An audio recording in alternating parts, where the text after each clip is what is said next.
దేవదూత గుద్దింది. ఒకటే దేవదూత.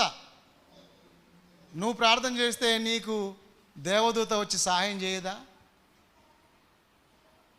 నీకు పోలీస్ స్టేషన్ అవసరమా? కోర్టులు అవసరమా? మనుషుల సహాయం అవసరమా? మనుషుల బలం అవసరమా? అషూరు రాజుకున్న బలం ఏంటి? మాంస సంబంధులు, శరీరులు, గుంపు ఉంది. అరే పిచ్చోడా, గా గుంపు చూసి నువ్వు ఎందుకు భయపడతావు?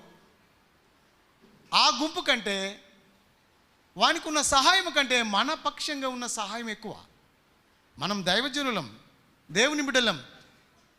దేవుడు మన పక్షం ఉండగా మనకు విరోధి ఎవడు? ఈరోజు చాలామంది మనుషుల మీద ఆధారపడడం నేర్చుకురు. నాకు ఈ సమస్య వచ్చింది, తీరుస్తావా? మరి నువ్వు నాకేమైనా ఇస్తావా? వస్తా, తీరుస్తా అని ఆయన అంట. ఇస్తా ఎవరికి తెలియక చెప్పకుండా నేను ఇస్తా నీకు. ఇయ్యి, ఫోన్పే చేస్తా, నా దిక్కే మాట్లాడు. సరే. పనికి మాలిన పద్ధతులు నేర్చుకొని దేవుని శిక్ష పొందుకుంటా.